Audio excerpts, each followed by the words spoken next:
Hello, welcome back to my channel project mathematics. তোমরা যারা 2025-এ মাধ্যমিক দিতে চলেছো তাদের জন্য খুব গুরুত্বপূর্ণ দুটো উপপাদ্য নিয়ে আজকে আলোচনা করব। তো দেখো এখানে দেখতেই পাচ্ছ আমাদের মোট 6টা চ্যাপ্টার রয়েছে যেগুলোর থেকে উপপাদ্য পরীক্ষাতে আসে।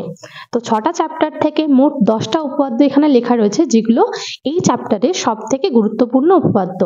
এবার দেখো 2 নম্বর যে চ্যাপ্টারটা রয়েছে বৃত্তস্থ কোণ সম্পর্কিত উপপাদ্য, এর থেকে এই যে 35 নম্বর উপপাদ্যটা এটা 2024-এ এসেছিল, আর বৃত্তের স্পর্শক সংক্রান্ত উপপাদ্যের 41 নম্বর উপপাদ্য এটাও কিন্তু 2024-এ এসেছিল। তাহলে এই যে দুটো উপপাদ্য রয়েছে এগুলো তো পরীক্ষাতে আসছেই না, তার সাথে এই যে চ্যাপ্টার দুটো রয়েছে এই দুটো চ্যাপ্টার থেকেও কিন্তু উপপাদ্য আসার সম্ভাবনা খুব কম। তাহলে বাকি রইল কি 32, 33, 38, 48, 49, 50। তো এই যে 6টা উপপাদ্য রয়েছে এখান থেকে আমি দুটো উপপাদ্য বলবো যেগুলো হচ্ছে খুব গুরুত্বপূর্ণ, অর্থাৎ ওই দুটোর থেকে কিন্তু একটা তোমরা পাবেই। সেটা হচ্ছে দেখো এই যে 32 নম্বর উপপাদ্যটা রয়েছে সেটা কি, দেখো 32 নম্বর উপপাদ্য রয়েছে আমাদের পাতা নম্বর হচ্ছে 59, কি ব্যাস নয় এরূপ কোনো জ্যায়ের ওপর বৃত্তের কেন্দ্র থেকে লম্ব অঙ্কন করা হলে ওই লম্ব জ্যাটিকে সমদ্বিখণ্ডিত করে। ঠিক আছে, তো এটা হচ্ছে একটা খুব গুরুত্বপূর্ণ উপপাদ্য যেটা তোমাদের 2025-এ আসতে পারে। তারপর রয়েছে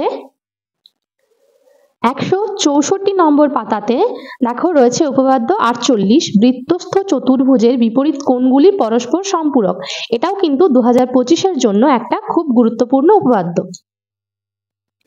এরপরে রয়েছে দেখো সদৃশতা থেকে পাতা নম্বর হচ্ছে 255, উপপাদ্য নম্বর 48, যে কোনো সমকোণী ত্রিভুজের সমকৌণিক বিন্দু থেকে অতিভুজের ওপর লম্ব অঙ্কন করলে এই লম্বের উভয় পার্শ্বস্থিত ত্রিভুজদ্বয় সদৃশ এবং ওই ত্রিভুজগুলির প্রত্যেকে মূল ত্রিভুজের সঙ্গে সদৃশ।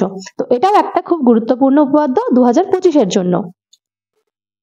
এরপরে পাতা নম্বর 285, উপপাদ্য নাম্বার 49, পিথাগোরাসের উপপাদ্য, যে কোনো সমকোণী ত্রিভুজের অতিভুজের উপর অঙ্কিত বর্গক্ষেত্রের ক্ষেত্রফল অপর দুই বাহুর উপর অঙ্কিত বর্গক্ষেত্রের ক্ষেত্রফলের সমষ্টির সমান। এটা একটা খুব গুরুত্বপূর্ণ উপপাদ্য। তো যে দুটো বলছিলাম, প্রথমে একটা বললাম 32 নাম্বার আর এখন হচ্ছে 49 নাম্বার। তো এই 32 আর 49 এই দুটো থেকে তোমরা কিন্তু একটা কমন পাবে। আর তার সাথে দেখো এর পরের পাতাতেই রয়েছে 50 নম্বর উপপাদ্য, যেটা হচ্ছে পিথাগোরাসের বিপরীত উপপাদ্য, যে কোনো ত্রিভুজের একটি বাহুর উপর অঙ্কিত বর্গক্ষেত্রের ক্ষেত্রফল অপর দুই বাহুর উপর অঙ্কিত বর্গক্ষেত্রদ্বয়ের ক্ষেত্রফলের সমষ্টির সমান হলে প্রথম বাহুর বিপরীত কোণটি সমকোণ হবে। ঠিক আছে, তো এই যে উপপাদ্যগুলো বললাম এগুলো তোমরা খুব ভালো করে রাখো, তাহলে এখান থেকে কমন পাবে। তাহলে এই যে দেখো 32, 38, 48, 49, 50 এই 5টা উপপাদ্য তোমরা ভালো করে রাখতে পারো।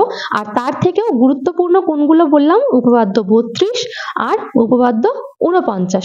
তবে রিস্ক না নিতে চাইলে তোমরা কিন্তু 48, 38 আর 50 এই তিনটে উপপাদ্য এর সাথে করে রাখবে।